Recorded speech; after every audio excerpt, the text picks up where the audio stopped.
जय जगन्नाथ। तो आपंकर जब सीएम किसान रजिस्ट्रेशन टाइम रे तो एमसी किसी जब प्रोब्लेम आसूँ तो भिडियो खास आपंपाई भिडियो लास्ट जाए देखूँ और जब चैनल को ना कर देखुं चैनल को सब्सक्राइब करदे मु 100% ट्रिक नहीं आसी। तो देखिए एमती जब प्रोब्लेम आसमी year land area is not found land mutation date on after 1/2/2019। तो यदि एमती किसी प्रोब्लेम आसूँ तो आपने केमती सल्व करेंगे तो सबकि यही वीडियो ही पाइबे। तो फास्ट आपको न्यू टैब्रे कृषक ओडिशा लिखि सर्च करने पड़ो। कृषक ओडिशा लिखि सर्च कलापर जो फास्ट वेबसाइट देखापी मिले ताऊपर क्लिक करेंगे। ताऊपर क्लिक कर सारापर आप जो कृषक ओडिशार जो ऑफिशियल पेज अच्छी तो सेठी पहुँचे।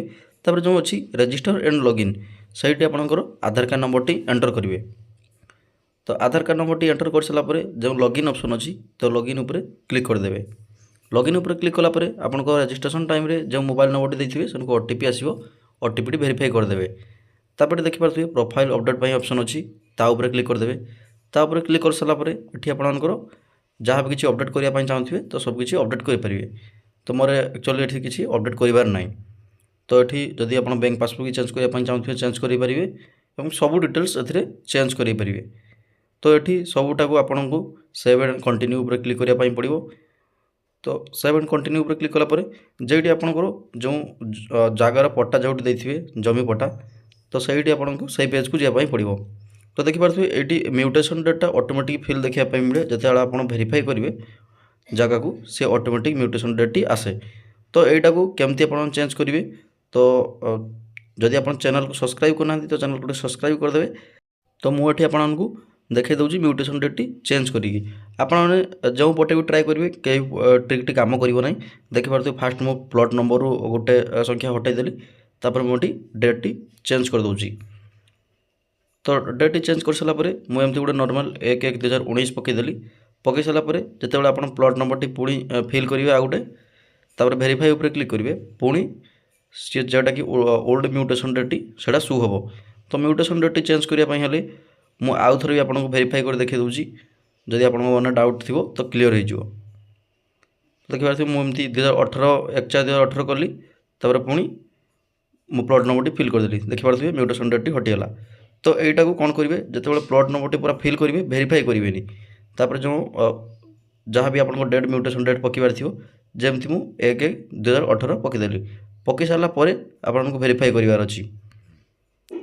वेरीफाई कलापर देखिपे यहाँ फिक्स होगा म्यूटेशन डेट टी। तो आगे कौन करेंगे आगे प्लॉट नंबर गोटे संख्या हटाईदेवे। हटाई सारापर पुणी से प्लॉट नंबर को आगे फिल करदे कि वेरीफाई करेंगे म्यूटेशन डेट टी चेंज करदे। तापर ये कंप्लीट होपर ये जहाँ भी सब फिल करार थी आपको फिल करने पड़ो। तो मोटी पूरा लाइव आपको सीएम किसान रजिस्टर कर देखे दूसरी।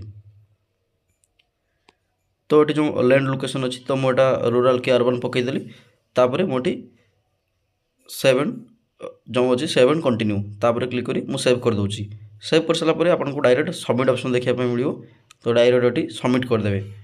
सबमिट कर सारापर मो साइट्रे जो टैब टी मोर अच्छी जोटा कि सीएम किसान जोटा ओपन होगी देखिपे। तो एबे करेंगे वार्निंग टी हटाई तापर प्रोसीड उपर क्लिक करने पड़ो। प्रोसीड उपर क्लिक कर सारापर आपको एमती टिका टाइम लोडिंग नब। लोडिंग नहीं सारापर 100% आपंकर जो प्रोब्लेम थी से सल्व हो। देखिए प्रोब्लेम टी सल्व हो। तो ये आपको जस्ट सीएम किसान अप्लाई तो मुझे अलग वीडियो बनई रखी तापर मुझे आपको देखे दूसरी। तो जो कैटेगरी अच्छी तो जनरल कि ओबीसी कि एससी एसटी जहाँ भी थी वो पकईदेवे। पकई सारापर ये आपको जार जदि जमी पट्टा अपलोड करने देखो तो ये जमी पट्टा अपलोड करेंगे। तो मोर जेहतु देखनी जमी पट्टा अपलोड करने तो मुझे ये सबमिट उपर क्लिक कर दूसरी। तो देखिपे रजिस्ट्रेशन सक्सेसफुल होगा। तो तापर मोटी एप्लिकेशन स्टाटस ही आपको देखे दूसरी। तो मुझे टोकन नंबर टी कॉपी कर नौची। टोकन नंबर टी कॉपी करी मुझे जो चेक स्टाटस अच्छी देखिपे फार्नर कर्नर अच्छी चेक स्टाटस। तो ये मुझे टोकन नंबर टी पकईदेली ना आप चाहिए आधार कार्ड नंबर पकई पारे। तो ये कैप्चा कोड टी फिल कर दी जो शो ऑप्शन अच्छी तापर क्लिक करदे। देखिपे यहाँ पेंडिंग जेहेतु अच्छी एवं रिसेंट माने अप्लाई कली। तो यहाँ 10-15 दिन भितर ऑल क्लियर हो। तो जब वीडियो भल लगी वीडियो को लाइक और चैनल को सब्सक्राइब करदे। और जदि आपंकर म्यूटेशन डेट चेंज कर किसी भी इश्यू हो तो कमेंट बॉक्स में कमेंट करेंगे मु 100% रिप्लाई करी। ତ ରହୁ ସାଙ୍ଗମାନେ, ଜୟ ଜଗନ୍ନାଥ।